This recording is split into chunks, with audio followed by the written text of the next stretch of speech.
بسم اللہ الرحمن الرحیم۔ معزز ناظرین السلام علیکم۔ 7 ذی الحجہ کا دن خاندان رسالت اور دنیا کے ہر کونے میں رہنے والے شیعوں کے لیے حزن و ملال اور مصائب کا سورج لے کر ابھرتا ہے، کیونکہ یہی وہ دن ہے جس دن 5ویں امام حضرت محمد باقر علیہ السلام کو زہر کے ذریعے بے دردی سے شہید کیا گیا۔ 3 برس امام محمد باقر علیہ السلام اپنے جد بزرگوار امام حسین علیہ السلام کے زیر سایہ رہے۔ جب آپ کا سن پورے 3 سال کا ہوا تو امام حسین علیہ السلام کے ہمراہ مدینہ سے سفر کرتے ہوئے کربلا پہنچے۔ یہ خالق کی منشا کی ایک تکمیل تھی کہ وہ روز عاشور میدان قربانی میں نہیں لائے گئے، ورنہ جب ان سے چھوٹے سن کا بچہ علی اصغر علیہ السلام تیر ستم کا نشانہ ہو سکتا تھا تو امام محمد باقر علیہ السلام کا بھی قربان گاہ شہادت پر لانا ممکن تھا، مگر سلسلہ امامت کا دنیا میں قائم رہنا نظام کائنات کے برقرار رہنے کے لیے ضروری اور اہم تھا۔ امام محمد باقر علیہ السلام کربلا کے میدان اور کوفہ و شام کے بازاروں اور درباروں میں آل رسول پر ہونے والے مظالم کے گواہ اور عینی شاہد بنے، اور انقلاب کربلا کی قربانیوں کو رائیگاں ہونے سے بچانے کے لیے اپنا کردار ادا کیا۔ سلطنت شام کو جتنا امام محمد باقر علیہ السلام کی جلالت اور بزرگی کا اندازہ زیادہ ہوتا گیا، اتنا ہی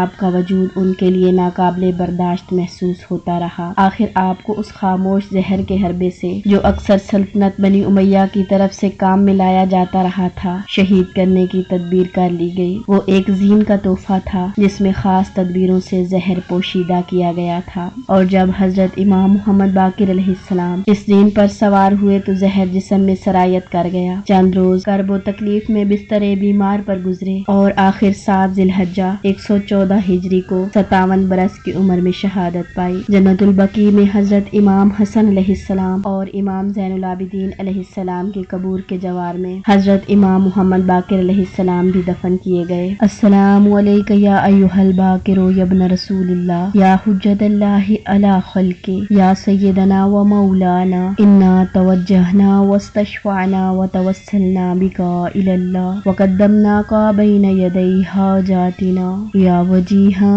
عند اللہ اشفع لنا عند اللہ۔ بسم اللہ۔